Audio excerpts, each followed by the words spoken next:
Episode की शुरुआत में हम यूजी को देखते हैं, जिसके सामने एक बड़ा सा कर्स स्पिरिट था। यूजी उस कर्स से दूर भागता है। वो एक बिल्डिंग से दूसरी बिल्डिंग में कूद रहा था। तभी वो कर्स यूजी को अपने हाथ में पकड़ लेता है, लेकिन अचानक ही उस कर्स को कोई मार देता है, जिससे वो यूजी के ऊपर ही गिरता है। इस कर्स को यूता ने मारा था, जो कि असल में यहाँ यूजी को मारने आया है। कहानी अब कुछ समय पीछे जाती है। हम जेनिन घराने के सबसे छोटे बेटे नाओया जेनिन को देखते हैं, जो बात कर रहा था कि माँ की अभी तक मरी या नहीं। वैसे ऐसी लड़की को तो मर ही जाना चाहिए जो घर के मर्दों की बात नहीं सुनती। उससे अच्छी तो माई है, जिसे कम से कम पता तो है कि वो एक लड़की है। नाओया को यहाँ पर जिनिची और ओजी जेनिन भी मिलते हैं, जो उसे डांटते हैं कि तुम्हारे पिता अपनी आखिरी सांसें गिन रहे हैं और तुम अब आ रहे हो। नाओया बोलता है कि किसे फर्क पड़ता है, सबको मालूम है कि जेनिन घराने का अगला वारिस मैं ही हूँ। मेरे सारे बड़े भाई किसी काम के नहीं हैं। अंकल ओजी, आपका तो कोई बेटा भी नहीं है, बस 2 बेटियां हैं। और जिनिची, तुम्हारी तो शक्ल ही खराब है, अपने भाई तोजी से बिल्कुल उल्टी।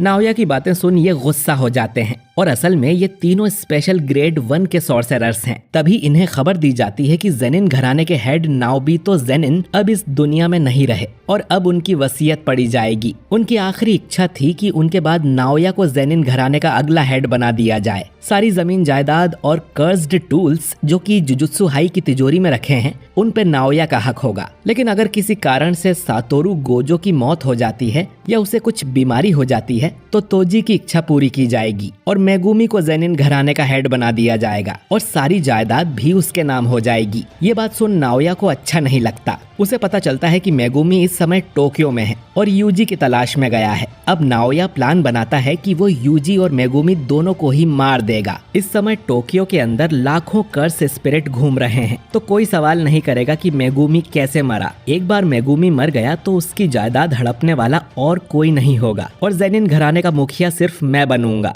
दूसरी तरफ हम यूजी को देखते हैं, जो अकेला बैठा था। चोजो उसके पास आके पूछता है कि अब उसके घाव कैसे हैं। यूजी बोलता है कि अब वो ठीक है, शायद सुकुना की वजह से, और वो उसकी पावर बढ़ते हुए भी महसूस कर सकता है। वो यूजी से वापस जुजुत्सु हाई चले जाने को बोलता है। यूजी कहता है कि वो नहीं जा सकता क्योंकि सुकुना मेगुमी के खिलाफ कोई खिचड़ी पका रहा है और मेरे हाथों ना जाने कितने मासूम मारे गए हैं। मैं अब किसी के पास नहीं जा सकता। मैंने तो तुम्हारे भाइयों को भी मारा था चोजो। चोजो कहता है कि वो एक गलतफहमी थी, वो दोनों भी तुम्हें माफ कर देते क्योंकि हम भाई हैं और यही बात सबसे ज्यादा मायने रखती है। यूजी कहता है कि चलो अभी तो हमें यहाँ से कर्स स्पिरिट्स को खत्म करना है। इसके बाद यूजी शहर में भागता रहता है, जिससे कई सारे कर्स उसके पीछे पड़ जाते हैं। कुछ स्पिरिट्स को तो वो एक मुक्के में ही मार देता है। वो अपने पीछे कई सारे कर्सेस को भगाते हुए अंडरग्राउंड ब्रिज में ले आता है, जिसकी दूसरी साइड चोजो खड़ा था। वो अपने पियर्सिंग ब्लड टेक्निक से एक शॉट में ही उन सबको मार देता है। एक कर्स चोजो के पीछे आता है तो यूजी उसे मुक्का मार के खत्म कर देता है। चोजो मन में सोचता है कि जब तुम मुझसे लड़े थे तब भी बहुत पावरफुल थे, लेकिन अब तुमने अपनी कर्स्ड एनर्जी को कंट्रोल करना सीख लिया है। तुम पूरी तरह से ठीक नहीं हुए, फिर भी तुम एक डीमन गॉड हो। मेरे छोटे भाई से मैंने यही उम्मीद की थी। वो यूजी को उसके फादर के बारे में कुछ बताने वाला था, लेकिन तभी यहाँ पर नाओया आ जाता है और पूछता है कि मेगुमी कहाँ है, वो अब तक नहीं आया क्या? और तुम दोनों अभी तक यहाँ से भागे नहीं? यूजी पूछता है कि हम भागेंगे क्यों? तो नाओया बताता है कि तुम्हें मौत की सजा सुनाई गई है क्योंकि अब गोजो यहाँ नहीं है, तो तुम्हें कोई प्रोटेक्ट नहीं कर सकता। गोजो के डर की वजह से हायर अप्स ज्यादा उंगली नहीं करते थे। नाओया आगे कहता है कि वैसे तो मैं मेगुमी को मारने आया था, पर अब तुम्हें भी ठिकाने लगा ही देता हूँ। तभी वो यूजी के पीछे आकर उसे मुक्का मार देता है। चोजो उस पे अटैक करने जाता है तो वो उसके भी पीछे पहुंच जाता है और उस पे मुक्कों की बारिश कर देता है। नाओया इन दोनों से काफी तेज था। चोजो कहता है कि उसके पास जरूर कोई टेक्निक होगी। नाओया मन में सोचता है कि ये यूजी तो सुकुना का वेसल है,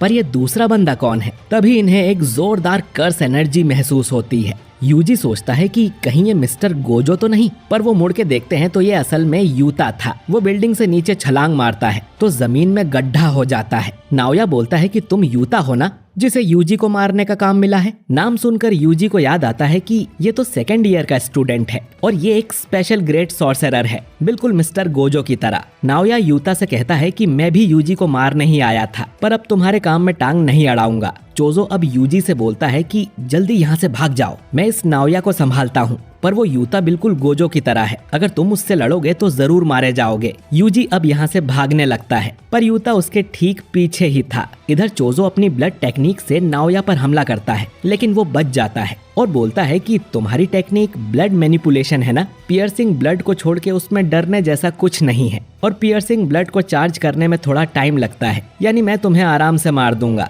चोजो कहता है कि तुम अपनी सोचो, तुम्हें लगता है कि तुम मेरे भाई पर हमला करके यहाँ से जिंदा वापस चले जाओगे। इधर यूता ने यूजी को पकड़ लिया था और यही सीन हमने एपिसोड की शुरुआत में देखा था, जहां वो कर्स से नहीं बल्कि यूता से बच के भाग रहा था। यूजी और यूता में फाइट होने लगती है और यूजी उसके सामने कमजोर पड़ रहा था। यूता दिखने में भले ही कमजोर है, लेकिन उसकी कर्स एनर्जी बहुत ही ज्यादा है। ये असल में यूजी का बिल्कुल ओपोजिट है, जो वैसे तो बहुत स्ट्रांग है लेकिन उसमें इतनी कर्स एनर्जी नहीं है। यूता बोलता है कि मेरे अंदर गोजो सेंसे से भी ज्यादा कर्स एनर्जी है, लेकिन गोजो के पास 6 आईज है, तो जब भी वो कोई टेक्निक इस्तेमाल करते हैं उनकी एनर्जी बिल्कुल खत्म नहीं होती, इसीलिए वो नंबर 1 है। मेरी कर्स एनर्जी खत्म हो सकती है लेकिन उनकी कभी नहीं। यूता अब फिर से यूजी पर हमला कर देता है, क्योंकि यूता की कर्स एनर्जी इतनी ज्यादा है तो यूजी समझ ही नहीं पा रहा था कि वो कब कौन सा अटैक करेगा। उसका हर अटैक जानलेवा हो सकता है और यूता पर किसी हमले का कोई असर भी नहीं होगा, लेकिन यूजी भी इतनी जल्दी हार मानने को तैयार नहीं था। अब यूजी भी एक चाकू उठा लेता है। गोजो ने उसे बताया था कि कुछ सॉर्सरर्स हथियार का इस्तेमाल भी करते हैं, लेकिन उसके लिए भी एनर्जी कंट्रोल करना आना चाहिए। यूजी अब अपने चाकू को आगे करके यूता की कटाना रोक लेता है, पर यूता बोलता है कि तुम कटाना पर कुछ ज्यादा ही ध्यान दे रहे हो और उसे एक जोरदार मुक्का मार देता है। यूजी अब लात मार के उसकी कटाना तोड़ देता है,